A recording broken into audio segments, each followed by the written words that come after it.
Hi guys, how is everybody today? How you doing? Let's see. You'll never guess where I am. Yeah, here. It's Saturday. It poured. Now we were working on these irrigation yesterday because the eggplant was very droopy. Now can I tell? No, I says I'll come by tomorrow. And after it's dried out, we can check it. No, I can't. It won't dry out till tomorrow again. So I'll check it before Monday, but holy smoke.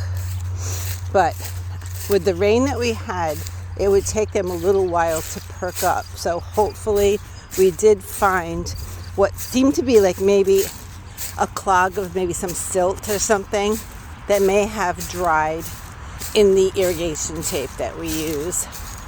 And yeah, these look like they perked up. I'll give them a call, make them happy. So I really can't tell if it's rain or what we did, but I can't see that it would have perked up that quickly. So, because eggplant does not come back like some things. Yeah, these look pretty good. See, that one there, he just, a little worse for wear. He might have been little too long in the tooth, as they say. I job for Monday. I'm not doing it tomorrow, Sunday. It's going to be my day off because I have to plant plants at my house. But Mayhem had snapped this off. So I will show you. I will fix that because we have to have hoses running. This is one of the things we did. We tied up the tomato plants from here. We use double lines. And when they first get going, they're 6 to 8 inches apart so that it keeps them upright. And you go by here every once in a while, make sure they're growing inside so that they do stay up. That one's pretty good. I think this one will. And it helps them stay up off the ground. As we did it, we did suckers. Maybe Monday I will also bring my weed whacker and do this edge to keep the weeds down and check for suckers because they too tend to pop out pretty quick like we did them yesterday. There's one. All right. And if you say what's a sucker, well, that'll be on the Monday because today we're moving the goats again. So these rows are probably, I believe these are, I want to say they're 50 feet. They may be 70 feet. I don't remember. I could pace it out and figure. But I'm thinking actually that these white ones here, I think those are 50 feet. Maybe this is 100 foot. I'll have to ask because I forget. I used to know that stuff, but I haven't been up here as a regular for a long time. Okie dokie. So a lot of the actual like measurements and things I don't recall. So, and you know what I forgot? My tripod. So what I'm going to do is the thing and twist. Now what I'm going to do here, see how this bottom half, now I said remember what it looks like because it looked like that. And I moved them back and forth a few times. So this down here, they've eaten from here up to about there. This part here. Now, they can reach up here, but it's like pulling, which is weird because sometimes, actually it's because I want them to come up here that they won't pull. They'll pull other places. Bizarre. So what I'm going to do, you already know how to do stops. So I'm going to go from there and I'm going to scare the life out of Steve and attach to the end of the grape. But I'm going to put in stop and have the goat straight from that. I could do it from the ground. Like I said, it's like we pound something in the ground or do one of those screw-in dog ties. But the weeds are so high, instant tangling. So if it's up and off of the ground, and they're very good at going over and under and all that stuff, they'll stay. so that they're not as tangled up, and be able to cut down some of this stuff, get it fertilized and mixed up and everything. And then we'll run over and move Mayhem, because he's under that back tree. I'll probably move him over here somewhere so that he can clear that out, because it looks like he hasn't done anything, but I know he has, because he's actually on the other side of the weeds. So that'll be a little interesting thing for you to see how much work he can do when he's left to his own devices. So hang on one second. Okay, there it is. I attached it to that pole that's really secure in. Now, I left that stop right here because I'm actually not using it right now, and that way it'll be there when I move these guys again. I brought Flower up here because they really like to be moved. See, she was down where she was, and she's like, I'm hungry now. So I actually attached her to this stop. So she can only go in a circle right here. So she'll be going like around. Like, she was fat yesterday and she's skinny today.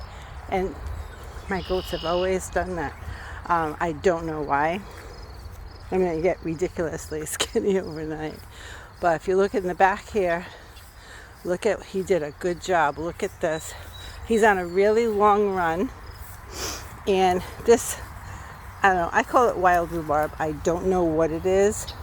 But back here, he ate a lot of stuff, and I got to watch him because he's getting a little too, I don't know, he's awfully wanting to be friendly, and I don't want to be friendly. So this rhubarb junk, yeah, I'm going to put him up against that back wall. So see if I can get him so that he doesn't kill me.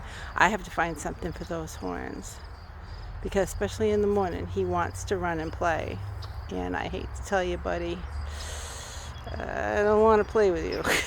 So I'm going to pause this and get him situated, and I'll be right back. Okay, change of plans. One of the girls is in heat, and he just flipped around. I thought he was going to gore my leg. He was like fully extended, and it's like, oh crap, because that's not play. That's like, I'm the man, and I'm going to teach you who's boss. Well, you see who won? I actually got right up to him, grabbed his horns, clipped his rope really close. I clipped him right so his head was right next to the fence so I could move this. Then I walked him by the horns. Actually, he was picking up his front end. So I was asking another goat person what to do, and they're saying a taser. So I will go to get a taser. I've been thinking about getting one anyways, like with the job, to keep in the car or something, just in case, or something, see what the laws are and everything on it. But to keep myself from getting, put him right in his place. And if he wants to play, that's one thing, but I don't want anybody getting hurt, you know. And I mean, if the thing is he spends his life alone at my house, I'd hate to do that to him, but I can't even give him to somebody the way he is, because he got no manners.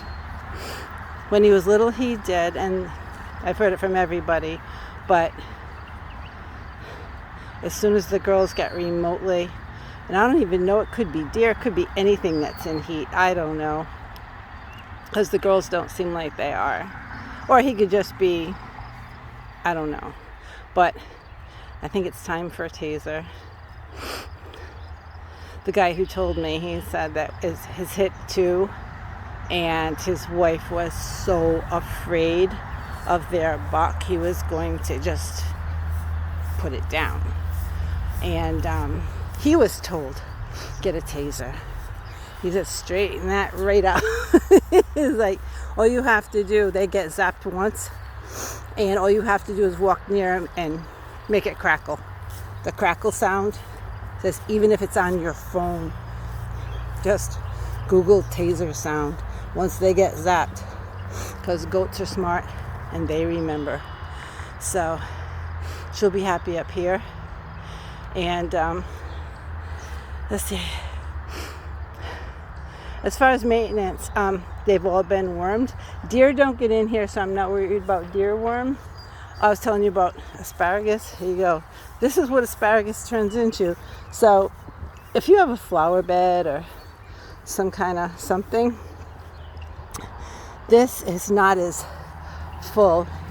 Usually it's full like this. But he said the ones that he was trying to let grow, something came in and ate. So hopefully they will come back. But there's a way to tell. The thing is, they start growing and then the top is loose and you don't pick it anymore. So you can see how some of them are really bushy, but some of them are not really. But this is really thickened out. Like, see, there's a asparagus back there. That one's all right to pick. I mean, if you left it go, it actually, he may be, because I know he came down and picked the other day.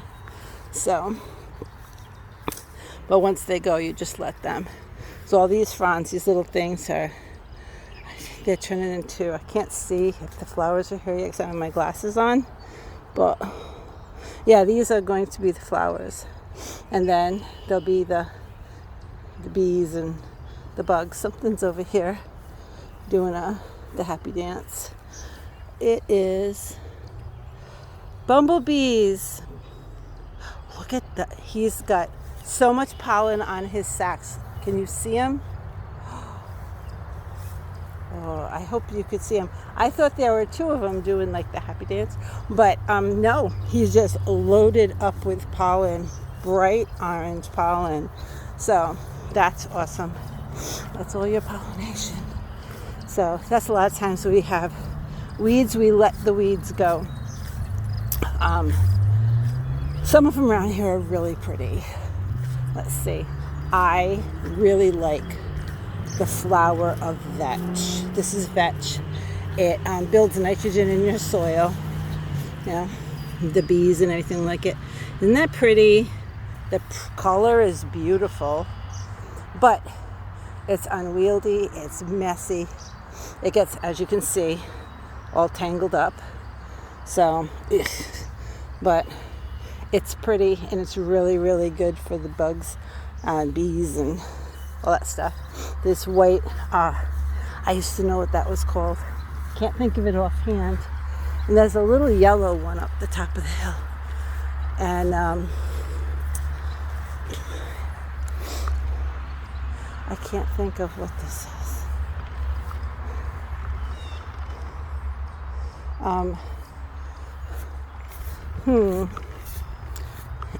I don't think that's a nettle. I don't know. Anyway. Let's see, there's some flowers up here.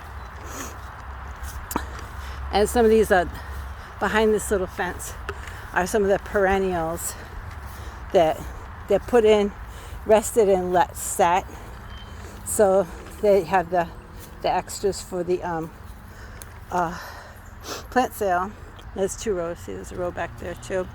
It looks like a tangled mess, but it's really not that bad. Pretty rosa. I don't know what kind it is, but it is one. Okay, well, I told you about the perennials. And I got a phone call and I've been walking. So I walked up in the back. I want to check to see how things are doing back here. And that net I was telling you about, this is the type of net that Steve gave me, okay? It's really, if you do get a tear, I think they had a deer run through it, but you can just sew it. It's soft. It's not like the black where you get like poked and cut up and miserable. So, and I don't know how many. We planted originally 40. Look at these guys. Aren't they great? Oh my goodness. We planted 40 and we had trouble with water and a whole rows of them died. So little by little, he's been replacing them, and they're actually looking pretty good. So, and that they do very, very well up here, pine chips and all. This back has so many rocks that he's kind of stopped planting it. Over here is there's corn and stuff in here. I think there are 2 kinds, 6 rows or 10 rows of each, 6 and 6, 6 and 6 maybe. I don't know. He told me, but what I will be doing when the goats are down with that last bit down the bottom in that corner, they're going to come up here and eat some of this down, because it just gets worse and worse and worse. And if you don't keep a field clear at some, it just turns into woods. And we're not too bad with invasives right now, but we have some. So this is what I'll be doing. I'll run like from one angle, maybe this corner first and then that side, but they'll like it up here. Again, the deer don't travel back through here. It is completely fenced in. It'll be safe for them. I would put them up here probably from 10 until 6 or 7, and good deal. Get that cleaned up a little bit, because especially when more and more pollen and all that, it seems nice, but it gets buggy and dusty, and well, you know, it's a good place for animals to hide, woodchucks, all that stuff, and then you end up with more problems. And if there's going to be corn back here, there's going to be enough problems for any 10 people, because that gate, well, first of all, it's got big spaces, so anything small, woodchucks and that, just walk right through. Because it is visible, that's why there's, at the top, there's a line, because the deer were just hopping right over it. And these white ties, personally, I think there's too many to become a diversion. I think you're supposed to have a few. The deer sees it move, and it's like the whitetail, and it's an alert. But if you have so many, it's not so that they can see the fence. I think it becomes ineffective. But I haven't really looked up on that, so I don't know.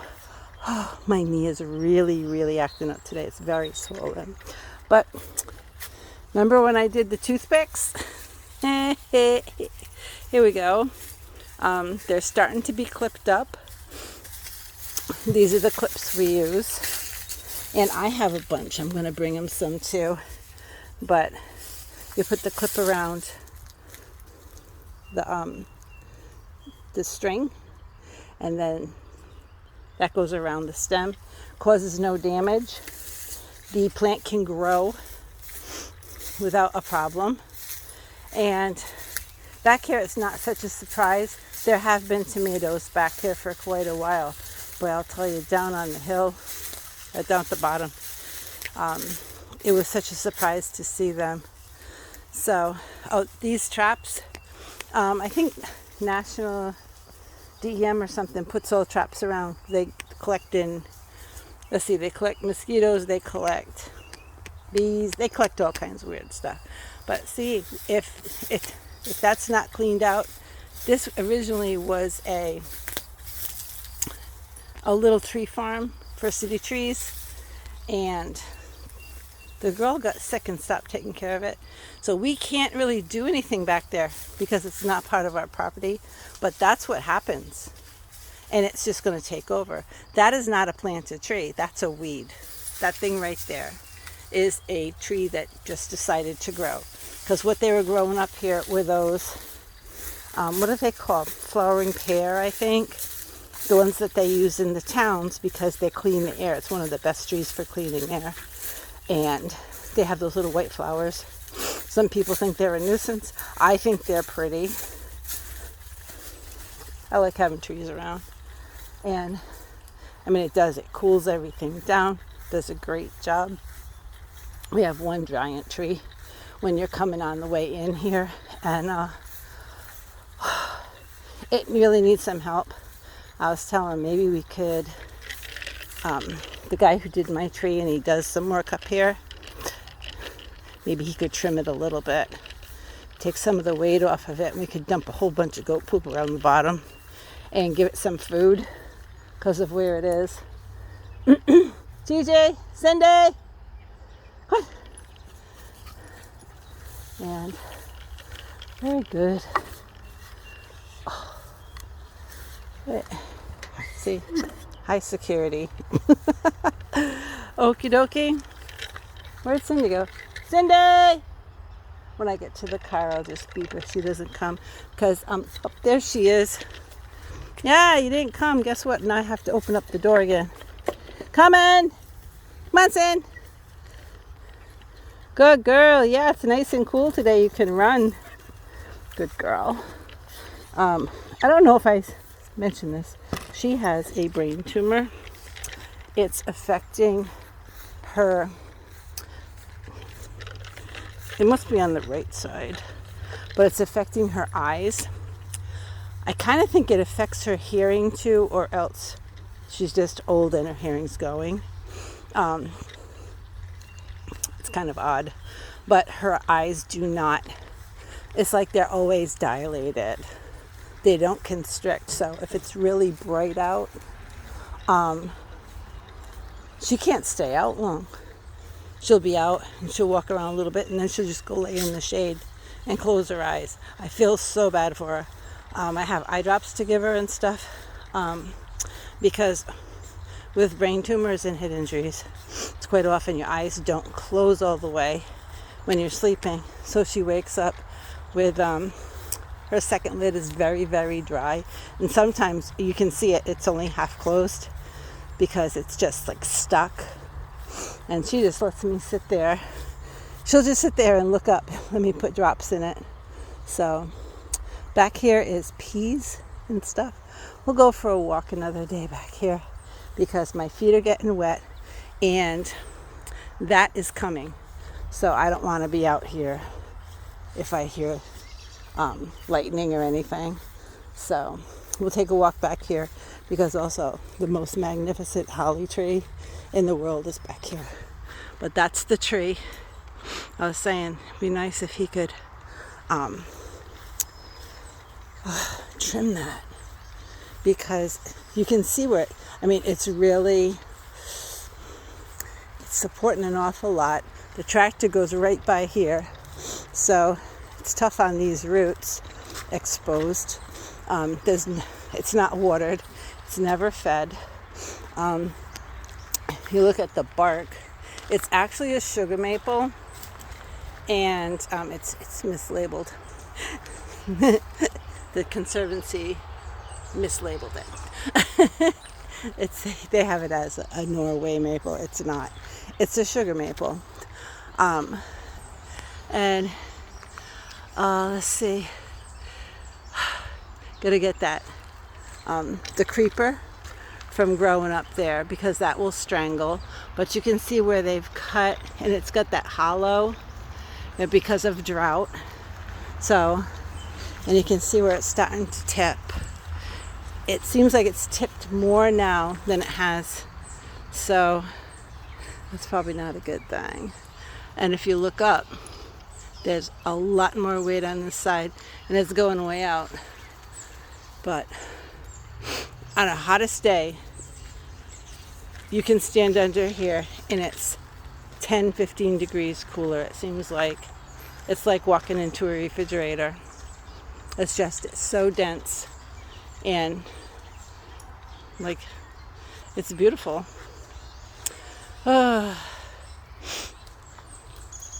Unbelievable.